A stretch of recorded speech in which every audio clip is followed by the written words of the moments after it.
10 metre की ऊंची पहाड़ी पर रखी हुई 2 तोप कुछ समय अंतर पर एक गोले को समान चाल 503 मीटर प्रति सेकंड से दागी जाती है। एक गोला क्षैतिज दिशा में तथा दूसरा गोला 60 अंश के कोण बनाते हुए, क्षैतिज से 60 अंश का कोण बनाते हुए ऊपर की ओर दागा जाता है। दोनों गोला वायु में बिंदु P पर टकराते हैं। ठीक है, तो ज्ञात क्या करना है? पहला ये ज्ञात करना है कि गोले के दागे जाने के बीच अंतराल, मतलब टाइम अंतराल ज्ञात करना है, समय अंतराल, है ना। दूसरा क्या है? बिंदु P के निर्देशांक।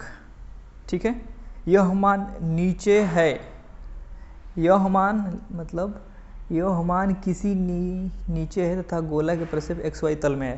मतलब जो P पॉइंट है ना, उसका निर्देशांक ज्ञात करना है। मतलब अगर ये XY प्लेन में सब कहानी हो रही है तो हमें क्या ज्ञात करना है कि X और Y वो P पॉइंट जो है जहाँ पे है वहाँ पे वो हमें ज्ञात करना है। ज्ञात करते हैं, पता ये X अक्ष है, Y अक्ष है और ये इस क्षैतिज दिशा में फेंका गया। मान लीजिए कि U वेग से फेंका गया और इसको 60 अंश के कोण में, दूसरा गोला 60 अंश के कोण पे मतलब बनाते हुए भी सेम वेग से फेंका जा रहा है, इसीलिए इसको भी मैं U मान लिया। ठीक है, और ये तोप जो रखा है 10 मीटर की ऊंचाई पे रखा है पहाड़ी से। ठीक है, तो अब क्या करेगा कि जब ये ऐसे इसको दागेगा तो ये अलग अलग समय पे डाल रहा है। ये कभी ये पहले दाग दिया गोला, तो ये दागेगा तो ऐसे आएगा नीचे ना, ऐसे आएगा। ठीक इसी से मतलब कुछ समय बाद ये यहाँ पे इसको दाग दिया है, तो ये तो ऐसे इसको आना चाहिए, ये ऐसे ये आ रहा है और ये दोनों क्या होते हैं, टकराते हैं। ये क्षैतिज है। ठीक है, इस तरह से गोले टकराते हैं। तो हमें ज्ञात क्या करना है कि ये जब दागा फिर ये दागा, तो समय अंतराल मतलब इसको दागने के बाद कितने समय अंतराल के बाद ये दागा ताकि ये यहाँ आके टकरा गया। बहुत ही इम्पॉर्टेंट चीज़ है कि ये टकरा गया है। ठीक है, तो जब टकरा गया है तो फिर उसमें हम बहुत चीज़ों को क्या करेंगे, ध्यान रखेंगे कि कैसे कैसे क्या हो रहा है। फिर ये टकराने के बाद ये ऐसे हो गया। अब इसको 0,0 मान रहा है। ठीक है, इसको 0,0 मान रहा है, तो ये जो P बिंदु पे टकराता है हम ये मान लेते हैं। इसका निर्देशांक भी ज्ञात करना है, दो चीज़ ज्ञात करना है, इसका निर्देशांक ज्ञात करना है। तो इसका निर्देशांक कैसे ज्ञात करेंगे? इसको नीचे dash dash dash dash dash मिला दीजिए, फिर ये होगा ना। तो पहला वाला जो गोला है वो यहाँ आने के लिए X अक्ष में दिशा दूरी तय करेगा और Y अक्ष में भी कुछ दूरी तय करेगा, लेकिन यहाँ से हम ध्यान देंगे ना। ठीक है, उसके बाद दूसरा गोला भी X अक्ष में दूरी तय करेगा, Y अक्ष में दूरी तय करेगा। ठीक है, तो थोड़ा सा अभी कुछ फैक्ट को लिख लेते हैं, फिर और भी डिस्कस करते हैं इसके ऊपर। तो ठीक है, पहले वाले गोले के लिए मतलब फर्स्ट वाले गोले के लिए हम पहले विचार करेंगे। माना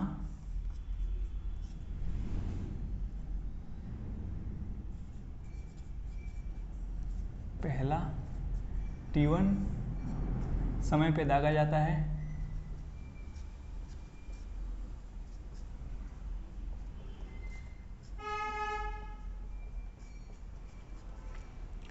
और दूसरा आपको इसको दूसरा को मान लीजिए T2 मान लीजिए, ये मान लेते हैं। ठीक है, तो अब समय निकल गया, तो एक बात यहाँ पे आपको कॉमन मिल सकती है कि पहला वाला जो गोला दागा गया है वो जितना X अक्ष के डायरेक्शन में, ठीक है, X अक्ष के डायरेक्शन में मतलब कि क्षैतिज दिशा में जितना दूरी तय करेगा उतना वाला पहला वाला दूसरा वाला भी गोला उतना ही क्षैतिज दूरी तय करेगा। ठीक है, इतना फंडा तो क्लियर हो गया। उसके बाद पहला वाला जितना ऊर्ध्वाधर दूरी तय करेगा वो भी दूसरा वाला भी ऊर्ध्वाधर दूरी उतना तय करेगा। थोड़ा सा आपको कन्फ्यूजन जैसा सिचुएशन लगता है, इसलिए मैं यहाँ मान लीजिए बता रहा हूँ। एक ये ऐसे आ गया, ठीक है, तो हमेशा दूरी इस तल से लेते हैं, इस तल से लेते हैं, क्योंकि अगर यहाँ चला गया तो कितना ऊंचाई पे है, ये इतना ऊंचाई पे है, यहाँ चला गया तो कितना ऊंचाई पे है, इतना ऊंचाई पे है, यहाँ चला गया तो इतना ऊंचाई पे है। अगर ये नीचे भी चला जाता ना तो भी हम इसी तल से लेते हैं, कितना ऊंचाई पे है, तो यहाँ चला गया तो भाई साहब ये इतना ऊंचाई पे है, तो इस तल पे लेते हैं, तो इसको निगेटिव में लेते हैं। तो अगर हमें ऐसा ज़रूरत पड़ेगा कि कहाँ निगेटिव में लेने पे मतलब लेने की ज़रूरत है, तो हाँ निगेटिव में आप लेंगे डिस्टेंस को, नहीं पड़ेगी अगर ऐसा उससे प्रभावित नहीं होगा क्वेश्चन, तो आप पॉजिटिव में ही लेंगे, मतलब पॉजिटिव में भी ले सकते हैं। अब नॉर्मल एक ऊंचाई आप निकालेंगे कि मतलब ऊर्ध्वाधर दिशा में कोई अगर पिंड चला, ऊर्ध्वाधर दिशा में कोई पिंड चला तो कितना ऊंचाई तय करेगा, मतलब उसकी हाइट क्या होगी, तो h बराबर ut माइनस हाफ GT² होगी। ठीक है, तो ऐसा भी तो हो सकता है कि ये बहुत ज़्यादा आ गया तो ये निगेटिव में आ गया, तो निगेटिव में आ गया का मतलब क्या हो गया, मतलब वैल्यू थोड़ा सा कम होगी लेकिन निगेटिव में होगी, तो ये यहाँ से यहाँ तक जब समय आप लेंगे ना, तो उस सिचुएशन में ये जो आएगा वो हाइट ही होगी इस तल से, लेकिन वो निगेटिव में आ जाएगी। ठीक है, उस चीज़ को आपको ध्यान में रखना है। तो मतलब आप ऐसा मत सोचिए कि यहाँ पे जो ऊंचाई वाला मतलब ऊर्ध्वाधर वाला वेग पता है और फिर उससे आप निकाल रहे हैं तो उसमें प्रॉब्लम आएगी, कोई प्रॉब्लम नहीं आएगी। तो हमारा इतना बताने का मतलब यही हुआ कि पहला वाला गोला द्वारा तय की गई क्षैतिज दूरी बराबर दूसरे वाले गोले द्वारा तय गई क्षैतिज दूरी, ये बिल्कुल यही की पॉइंट है। तो मान लेते हैं कि माना जो पहला गोला है ना, पहला गोला x1 तय कर रहा है क्षैतिज में, ठीक है, पहला वाला गोला x1 क्षैतिज में तय कर रहा है और y1 क्षैतिज में कर रहा है। समय कितना ले रहा है, समय t1 ले रहा है। दूसरा वाला गोला जो तय कर रहा है x2 दूरी तय कर रहा है और y2 दूरी ऊर्ध्वाधर में तय कर रहा है और ये t2 टाइम ले रहा है। पहले इस तरह से हम इसको निकालते हैं, फिर समीकरण बना के बराबर कर देंगे तो सॉल्व हो जाएगा। तो पहले वाले गोले के लिए पहला वाला गोला का क्षैतिज वेग तो पता है आपको 5√3 ये वाला है, दिया है क्वेश्चन में, देख लीजिए, क्वेश्चन को समझना जरूरी है ना। तो पहले वाले गोले का क्षैतिज वेग को मान लीजिए हम लिख दिया u1x लिख दिया, ठीक है। तो u1x 5√3 ही तो होगा, क्योंकि ये इसी दिशा में फेंका, इसका प्रारंभिक वाला 0 हो जाएगा क्योंकि वर्टिकल में कोई नहीं है। और तो फिर इसका क्या हो जाएगा, दूसरे वाले गोले का इसको u2 मान लें और इसको भी x अक्ष के अलोंग निकालें, x अक्ष के अलोंग, तो उसका कास वाला कंपोनेंट होगा, ठीक है, हो जाएगा। और ये वाला इसका ये कास हो जाएगा, तो कास का मान 1/2 होता है ना, तो ये दिया है 5√3 अब बटा 2 होगा 5√3 कास 60 करेंगे तो क्या होगा, यही तो होगा।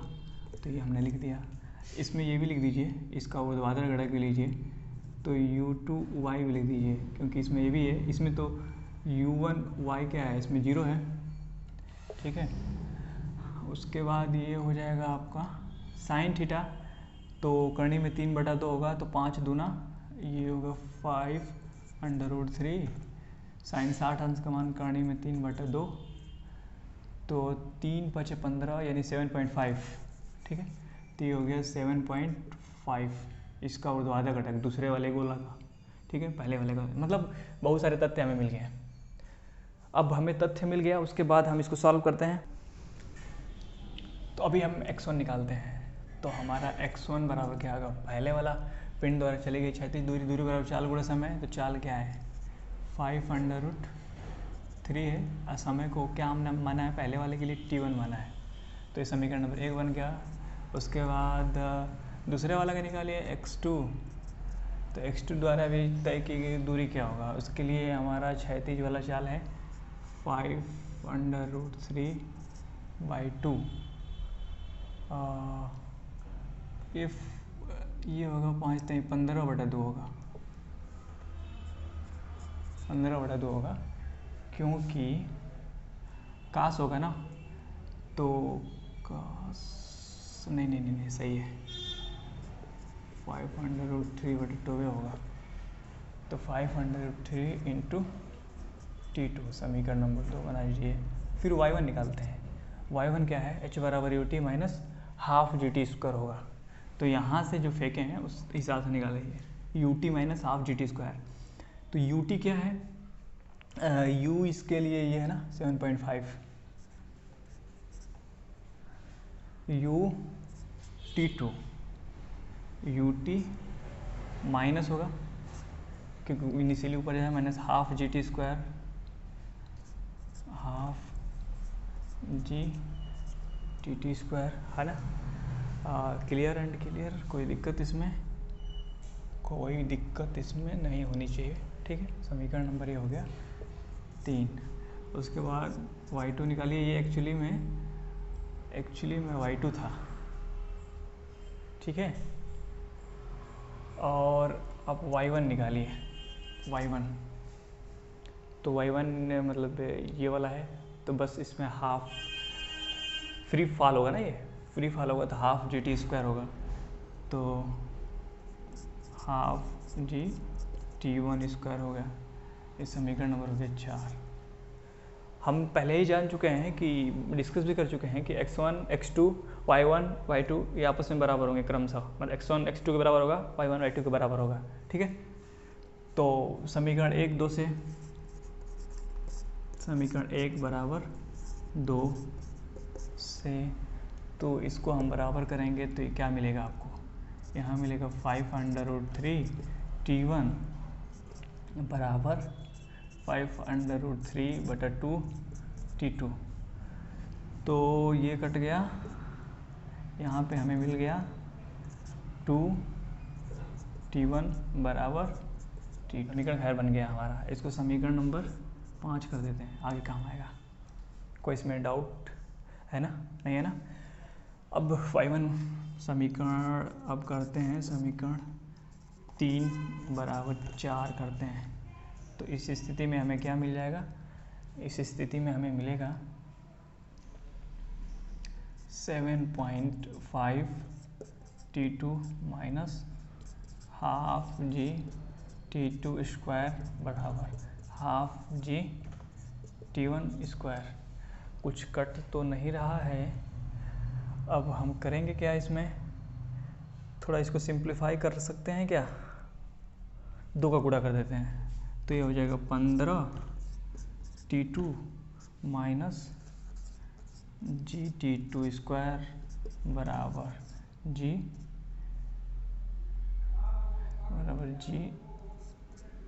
GT1², ठीक है।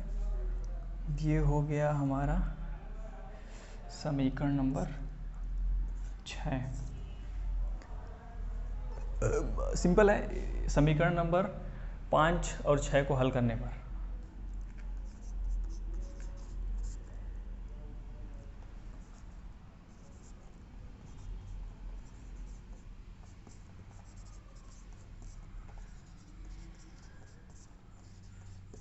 ठीक है।